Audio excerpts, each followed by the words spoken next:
Ngeten para rawuh, kita niki kedah ngelampahi hukum syarak.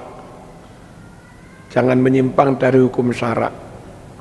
Lalu hukum syarak yang harus kita laksanakan itu yang kayak apa? Hukum syarak yang harus dilaksanakan itu titik temu perpaduan paling maslahat. Saya ulangi, titik temu atau perpaduan termaslahat antara yang dikehendaki syarak dan kondisi real yang sedang kita hadapi. Mencari titik temu yang paling pas, paling maslahat, enggak ada yang dirugikan yang mana, itulah namanya hukum syarak yang harus kita laksanakan. Contoh, kalau enggak menimbang situasi, hanya ngomong dalil syarak, sholat 5 waktu wajib, ya. Tapi kebetulan yang bersangkutan haid, malah haram sholat. Ya, mboten kena. Sholat wajib, kon enggak sholat tak kamplengi, ra kena. Ya deloken keadaannya. Zakat wajib, kebetulan situasinya enggak mungkin zakat, wonge melarat, mangane kangelan. Boro-boro wajib zakat mas, perlu antri nrimo zakat. Sekali lagi, mana hukum syarak yang harus kita laksanakan? Titik temu paling maslahat antara yang dituntut syariat dan keadaan yang kita hadapi. Kembali masalah sholat, jenengan oleh syarak dituntut sholat awal waktu. Tapi pas enten adzan pun wudu persiapan sholat, krungu anakmu bojomu kecemplung sumur. Syarak menuntutmu sholat awal waktu, tapi situasi di lapangan zaman diwajibkan oleh syarak juga untuk menyelamatkan nyawa anakmu. Kalau sekiranya sholatmu di awal waktu malah menyebabkan anakmu mati nggak tertolong, ngototmu sholat di awal waktu malah dosa. Paham kan? Nah, bagaimana menyelamatkan nyawa diperintah Quran, sholat tepat waktu juga diperintah Quran. Andai gara-gara menyelamatkan anak, kau nggak bisa sholat tepat waktu, bahkan sampai waktu nentek, itu tidak dalam rangka melanggar syarak. Kalaupun ada hukum syarak yang kau hindari, sebetulnya dalam rangka melakukan hukum syarak, yaitu menyelamatkan nyawa. Wala tulqu biaidikum ila tahlukah, jangan kau jerumuskan dirimu pada kehancuran, termasuk menyebabkan kematian. Ulama menfatwakan menghadapi situasi seperti itu mas, zaman wajib dengan siapalah menyelamatkan anakmu sampai nyawanya terselamatkan, serahkan rumah sakit. Mari ngono secepatnya yang adus, sesuci, wudu, sholat. Kalau seono waktune masih 10 menit, alhamdulillah, gak ada yang salah.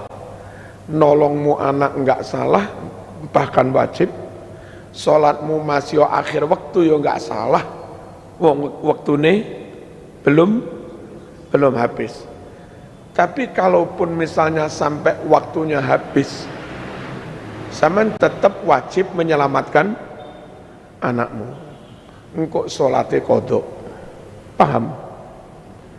Nah, lek ono wong sholat kodok krono situasi, ojo terus di framing, lalu dibuat narasi, jarene kiai, jarene ustad, sholat sampai waktu nentek. Ojo ngono, ojo dikritik, ojo dibuli. Deloken kenapa dia sampai sholat di luar waktu. Ternyata penyebabnya penyebab yang memang sah di dalam syariat, yakni menyelamatkannya nyawa. Allahumma shalli ala sayyidina Muhammad. Pokoknya enggak bisa orang melaksanakan syarak itu tekstual Quran ini kudu ngene, hadis ini kudu ngene, enggak kena Mas. Tetap menimbang situasi. Dulu pas Ki Mas Duki Mahfud mantu, kalau enggak salah yang jadi mantan itu Gus Lutfi, yang ceramah Ki Sifak Tuban.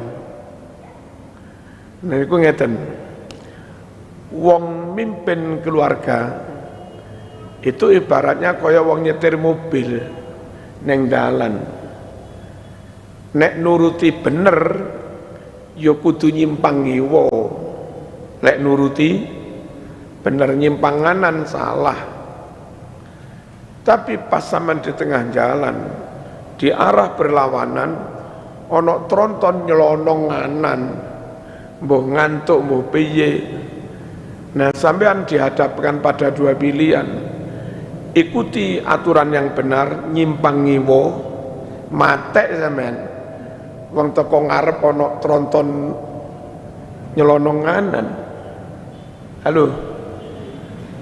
Maka dalam situasi seperti itu melakukan kesalahan malah wajib. Nyimpang kanan. Nyimpang kanan itu salah. Iya. Tapi justru dalam rangka menyelamatkan nyawa. Paham? Nah, lek ono wong nglakoni ngono, polisi mboten kenging langsung nilang. Prit nyimpang kanan, deloken situasinya. Pun rungokaken malih. Niki lek enggak jadi kiai, ulama, habaib membuat keputusan, kadang oleh orang yang letterlek langsung dihajar, langsung dibuli, diserang, tanpa melihat latar belakang kenapa si ulama itu kok membuat fatwa seperti itu, seakan-akan menyimpang dari syara. Contoh malih, dulu kalau nggak salah Kiai Osman Mansur berfatwa anak-anak siswa Semea Salahuddin yang perempuan boleh nggak jilbaban. Artinya meskipun nggak jilbaban nggak dikeluarkan dari sekolah.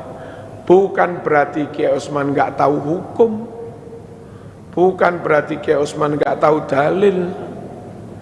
Kiai Osman tahu betul bahwa sebagian yang sekolah di Salahuddin itu anaknya orang Islam awam, anaknya orang Islam abangan, gelem milih Salahuddin wis piro-piro. Halo. Sementara Salahuddin Timur Jalan, yang barat jalan depan itu Santa Maria Mas, Korjesu. Nah, Ki Osman Mansur kepada siswa yang awam itu khawatirnya begini.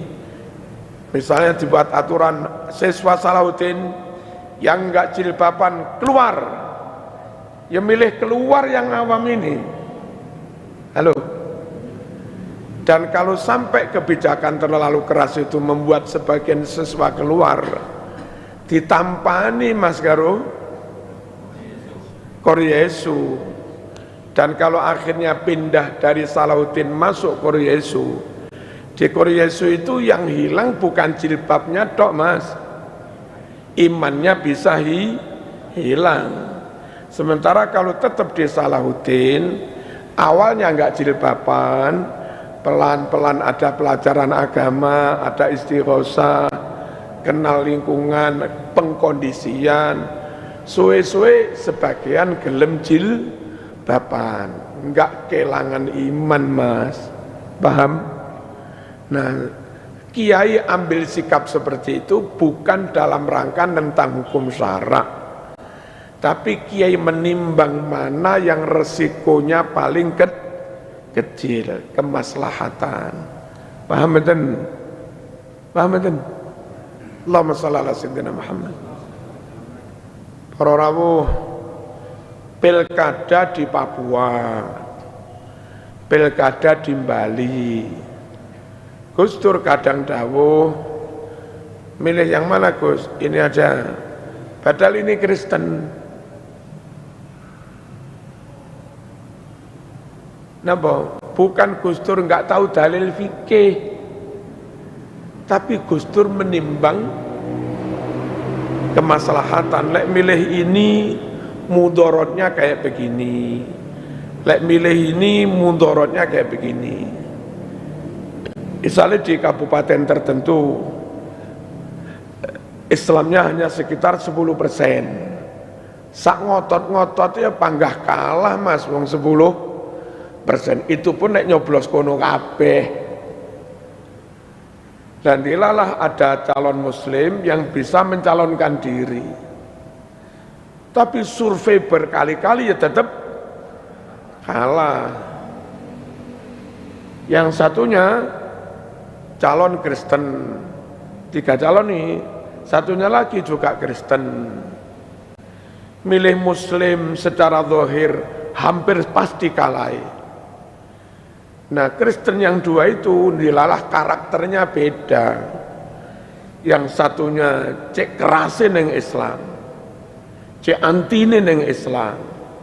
Yang satunya Kristen tapi dilalah sudah biasa diskusi dengan Gus Dur, akrab dengan Gus Dur. Lewat orang Kristen kayak begini, andai nanti menang jadi bupati, masjid bisa diurus IMB-nya. Mumpung bupati ini kenal gitu loh, paham? Bisa ngurus izin pemakaman, bisa ngurus izin pendirian madrasah. Nah, milih sing Islam hampir pasti kalah. Ngeten. Nah, terus nek suara Islam 10% dimaksimalkan ke sini kalah. Sing menang Kristen sing kereng atau Kristen sing apa tadi? Sing ramah. Gimana? Nah, cara hitung-hitungan Gus Dur, mending suara Islam 10% itu kau gunakan untuk memastikan yang menang Kristen ya, tapi Kristen yang lumayan proaktif dengan Islam. Itu bukan dalam rangka nabrak syarak, tapi dalam rangka menghindari mudorot yang lebih besar. Kalau sampai kon ngotot milih yang muslim dan kalah, akhirnya yang menang Kristen sing kereng entek sampean. Halo, masjid jadi kandang babi dan segala macamnya. Paham? Paham kan? Mana sih hukum Islam yang harus kita laksanakan? Titik temu paling maslahat antara tuntutan syariat, tuntutan langit dengan kondisi real yang sedang kita hadapi. Dakwah kula teng ngene Wagir teng Sedudut yang Hindunya 98% atau sekitar situlah. Sido dadi napa-napa kula mboten hafal. Kula lamun ngucap barang siapa malum agak di luar Islam sesat kafir neraka, ya enggak salah entene Quran yang ngono. Musyrik enggak akan diampuni Allah, masuk neraka selama-lamanya. Enggak salah anjen Quran yang ngono bla bla. Qala ta'ala qala Rasulullah, enggak salah. Tapi zaman mulai karek nama dikamplengi wong dibeleh kon. Halo. Bagaimana kiai-kiai kita, Pak Mudin kita pakai strategi berbaur dengan mereka. Ono sing loro ya disuwuk ditambani, ono sing kerepotan dibantu, pelan-pelan, suwe-suwe mereka pengen selamatan, karena mereka tahu sembilan mereka enggak sah. Selamatan pun jaluk tulung Pak Mudin kon meleh cek sah. Pelan-pelan lewat tahlilan, lewat kenduran, lewat berkatan. Suwe-suwe setahun sing mlebu Islam lho Mas ono selawe. Tahun berikutnya ono 50. Suwe-suwe 50% lebih. Kados pengalaman kula tenggase lah sama Mas. Cara awali kula qala ta'ala enggak salat haram. Ya, enggak sido dakwah kula diusir kalau tiang kampung. Enten pasien, dokter membawa bahan makanan lengkap, 4 sehat 5 sempurna, ideal. Apa harus itu yang kau suruh makan si pasien? Yo didelok sik pasien niku Mas, darah tinggi apa ora, diabetes apa ora, kolesterol apa ora. Halo, sehebat apapun obat yang kau bawa, sehebat apapun alat suntik yang kau bawa, seideal apapun makanan yang kau bawa, pada akhirnya berapa item dari sekian banyak jenis item makanan itu, berapa yang harus kau berikan pada pasien, ya tetap menimbang situasi pasien. Langit diperiksa, terus di scan, di apa noniku, didiagnosa, di lab, sampai akhirnya kondisi pasien itu begini, bla bla bla bla bla.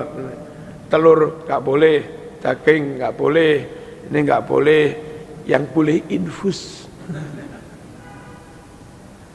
Ketika dia memberikan infus tok, tidak memberikan sate, tidak memberikan 4 sehat 5 sempurna, bukan berarti si dokter itu anti 4 sehat 5 sempurna, bukan. Tapi dokter tahu ini yang paling masalahan untuk si pasien. Kiai-kiai di kampung monggo tahlilan, durung mengajak sholat monggo zikiran. Bukan kiai tok nentang perintah sholat, mboten. Bukan kok kiai nggak ngerti hukumnya sholat, mboten ngerti. Tapi kiai tahu betul, lek wong koyo ngene langsung jak sholat malah buyar, malah melayu. Sementara jak gendurenan sekenai. Ala weteng bolak-balik kelepon sego sing ono dungone, Mas. Sering kelebonan sego barokah, dangu-dangu iso nrimo hidayah. Dalem matur nyuwun saestu kangge kanca-kanca ustad yang kebetulan terindikasi agak kaku, agak kereng. Kiai sudah susah payah berjuang di kampung dari ex-PKI, enggak gelem sholat, sampai saiki wis podo sregep sholat, wis gelem haji, anaknya wis mondok ngapalne Quran. Kaya ngene iku Mas, kesele perjuangan kiai merubah situasi pelan-pelan. Ngono sik diilok-ilokne kiai liberal, tahlilan tok enggak sholat, bid'ah. Mbok yang ngerti situasi to Mas. Halo. Ngertos mboten ini? Enggak ada maksud kiai ngingkari perintah syara. Enggak ada maksud kiai ngingkari perintah sholat. Situasinya yang belum memungkinkan. Kiai menerima NKRI dengan resiko sampai sekarang belum 100%, belum bisa melaksanakan hukum syara 100%. Itu enggak ada niat dari kiai menolak hukum syara. Lagi-lagi juga menimbang kemaslahatan. Satu, negara Indonesia itu sejak sebelum dijajah, lalu datang Wali Songo, sampai zaman penjajahan, sampai pra kemerdekaan, sampai Orde Lama, Orde Baru, sampai sekarang nyatanya tetap heterogen. Islame wonten, non Islame nggih wonten, sing sregep salat wonten, sing metel ya. Ngene ku Indonesia dari dulu. Jadi kalau sekarang begini bukan salahnya kiai enggak dakwah, bukan. Dari dulu sejak sebelum kiai lahir ya wis ngene iki, Mas. Cuma saiki rada mending ngono tok lah. Hasil dakwah lho belum 100% tapi rada mending, rada nayamun lah. Halo. Nah, plus minus antara di resmi negara Islam dan negara NKRI ngeten iki. Satu, nek pakai model NKRI seluruh wilayah senusantara baik pulau-pulau yang Islamnya mayoritas maupun pulau-pulau yang Islamnya lemah minoritas, pulau-pulau yang NU-nya mayoritas dan pulau-pulau yang Muhammadiyahnya minoritas di bawah payung NKRI yang memang berkomitmen memayungi semua elemen bangsa, apapun aliran, organisasi, mazhab agamanya gelem berteduh di bawah NKRI.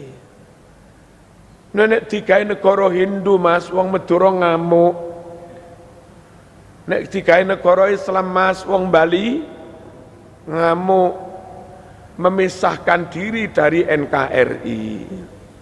Nek sampai mereka memisahkan diri dari NKRI, resikonya Bali merdeka menjadi negara Hindu, NTT merdeka jadi negara Katolik, Papua merdeka jadi negara Kristen. Saat wilayah-wilayah itu lepas dan resmi menjadi negara seperti itu, apa menguntungkan Islam? Nanti seperti Timor Leste, Mas, begitu lepas dari NKRI merdeka, mereka non-Muslim Katolik berkuasa, Muslim di Timor Leste yang dulu 20.000 lebih, akhirnya tinggal hitungan ratusan orang.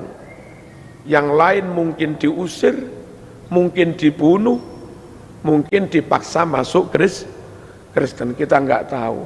Apa itu menguntungkan Islam? Sekian ratus masjid yang dulu terbangun, sekarang ada yang bongkor, mungkin ada yang jadi gereja. Seperti masjid-masjid di Spanyol. Dulu masjid raya, sekarang jadi gereja Moskuita. Gereja terbesar di Spanyol. Menguntungkan Islamkah kalau satu wilayah merdeka jadi negara Katolik? Halo, menguntungkan apa betul? Mboten. Nah, kiai-kiai menerima NKRI itu dalam rangka supaya Muslim minoritas di NTT, di Bali itu tetap terlindungi oleh negara. Daripada lepas dari RI seperti Timor Leste, RI sudah nggak bisa melindungi. Dong. Terus pertimbangan berikutnya, teng zamane Kanjeng Nabi, meskipun Nabi dan sahabat yang susah payah berdarah-darah merintis mendirikan negara Madinah, toh pada akhirnya Yahudi bernaung, monggo, Kristen ikut bernaung di negara Madinah, sing memimpin Kanjeng Nabi, Nabi juga monggo. Wong musyrik ikut berlindung, monggo. Dan itu nas Quran, Mas, nggak bisa dimungkiri. Wa in ahadum minal musyrikina stajaraka fa'ajirhu hatta yasma'a kalam Allah thumma ablighu ma'manah. Jika ada seorang musyrik minta suaka perlindungan padamu di negaramu Muhammad.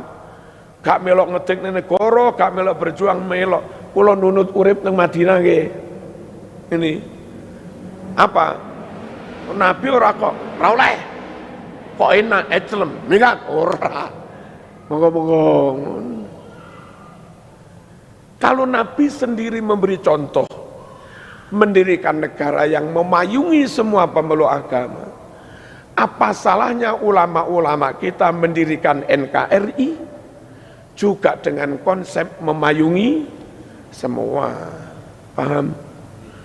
Paham ya? Dan Nabi berkomitmen memayungi semua, itu malah wonten hikmah. Kita apalagi Kanjeng Nabi diperintah mendakwahkan Islam kepada non-muslim. Justru di kehidupan yang campur inilah tonggomu ono sing Kristen, tonggomu ono sing Hindu, sampean berkesempatan menyampaikan kebenaran Islam. Tentu enggak secara verbal terus, enggak secara lisan terus.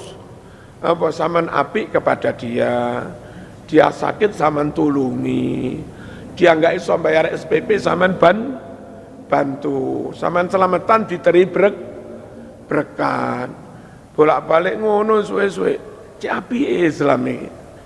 Suwe-suwe mlebu Islam. Dan orang-orang gasek tetangga kanan kiri saya masuk Islam. Iku enggak perkara tak ceramai, Mas. Ya perkara bolak-balik diteri berkat iku ngawur ae men. Nenek kita mendirikan negara dengan konsep, hei, ini negara Islam, saya enggak Islam minggat. Non-muslim jauh dari kita. Padahal kita diperintah menyampaikan kebenaran Quran pada mereka. Bagaimana kita menyampaikan kebenaran Quran pada mereka? Oh, mereka pada minggat. Halo, mikiro. Ngono lho. Dong apa lagi? Dong ya? Allahumma shalli ala sayyidina Muhammad. Terus ada timbal balik, ada wilayah mayoritas muslim, ada wilayah mayoritas non muslim. Kalau kita nyun sewu ramah pada mereka, kita perlakukan secara baik-baik, dan seperti itu juga Rasul memperlakukan tetangga yang non muslim. Kalau kita seperti itu, Mas, maka minoritas muslim di NTT, minoritas muslim di Bali, insya Allah juga mendapat perlakuan yang baik dari non muslim yang kebetulan mayoritas di sana. Lelek neng kene wong Hindu mau kamplengi, Mas. Nanti di video viral dalam hitungan menit wong Islam neng kono ganti di kamplengi. Maslahatkah itu? Nah, sekali lagi apa, ulama-ulama niku mboten nentang syarak, mboten, tapi nimbang mana yang paling maslahat, enggak merugikan syarak, enggak memberatkan manusia. Terakhir, kapan-kapan berpikir ini penting. Lek mboten sampean gampang ngapir-ngapirin wong. Padahal yang kamu kapir-kapir ini malah orang alim yang pinter menimbang. Jadi orang bisa menimbang itu, satu dia mesti kuasai dalil. Hadis ini begini, hadis ini begini, hadis ini begini, ayat ini begini, berarti jalan tengahnya seperti ini. Paling enaknya aliran radikal, Mas. Roh dalil sitok tabrak ngono tok. Tapi akhirnya bukan hanya nabrak hablum minan nas, sama ngelakok nih dalil sitok, pada akhirnya yang kau tabrak juga dalil yang lain. Yang dalil yang lain itu sama-sama ayat Quran atau sama-sama hadis Kanjeng Nabi. Niki enek dalil la yasrabanna ahadukum qaiman. Jangan sekali-kali kamu minum sambil berdiri, haram. Lalu tadi saya dapat share-sharean yang ceramah haram-haram itu, ketika dia di kebun metik apa, Oh, namanya juga di kebun Mas, nggak ada tempat kursi, tempat duduk. Si ustadz itu memetik buah dimakan sambil berdiri, padahal ceramahnya haram. Seharusnya dia juga menyampaikan hadis lain, riwayat Imam Turmudi. Nabi itu pernah bertamu karena ceretnya digantung. Nggak bisa Nabi meminumnya dituangkan ke gelas dulu, terus duduk repot, wong ceretnya digantung di ruang tamu. Kenapa digantung? Kalau ditaruh di bawah, keterak kucing, ngoling, padahal malam biasanya sahabat itu untuk wudhu tahajud, untuk wudhu subuh. Nah supaya air itu nggak ngoling keterak kucing, digantung. Nabi bertamu minum air dari wadah yang digantung. Gimana Mas? Minumnya sambil berdiri. Nabi secara lisan melarang minum sambil berdiri. Tapi Nabi menurut riwayat pernah minum sambil berdiri. Titik temu antara dua dalil itu, minum sambil berdiri dilarang. Tapi larangan itu bisa haram, bisa hanya makruh. Jatuhnya makruh tok Mas, nggak haram. Kok nggak haram? Wong Nabi pernah minum sambil berdiri kok. Kalau haram nggak mungkin dilakukan Nabi. Nah gitu loh, dong. Nah orang yang luas pengetahuannya, mereka lah yang bisa ambil jalan tengah. Sementara yang radikal itu cukup roh dalil sitok iso takbir tok selesai wis. Bermodal takbir karo nggo pentung takbir kafir. Oh, tapi lah Islam ngono tok yo enggak seperti itu yang dicontohkan Rasulullah sallallahu alaihi wasallam. Kepada jamaah saya himbau jangan gampang-gampang latah membuat keputusan, mengambil sikap. Sekiranya enggak bisa menimbang sendiri karena dalilmu terbatas, sowanlah pada kiai yang alim, mohon kiai itu yang ambil keputusan. Kiai, saya dapat panggilan haji kiai, sementara ibu saya sakit kiai. Kalau ini enggak saya jalankan haji tahun ini, antri lagi 20 tahun kiai, selak mate kiai. Gimana? Nanti kiai yang istikharah, kiai yang menimbang. Ikuti aja daunnya kiai. Udah kemaslahatan yang nyata di depan mata, kau harus rawat ibu. Saman ngotot budal kaji, meninggalkan ibu. Belum tentu iso kaji Mas. Iso mate pesawat nulugur Mas. Halo. Perkara enggak budal kaji jereke harus mundur 20 tahun, enggak mesti Mas. Pembangunan Arab melebarkan halaman, hotel-hotel digusur. Itu nanti kalau selesai mungkin 5 tahun ke depan bisa menampung tawafnya ratusan ribu orang. Sehingga antrian haji itu bisa segera selesai. Nek cara kiai rawat ibumu. Hajimu mundur sik rapopo.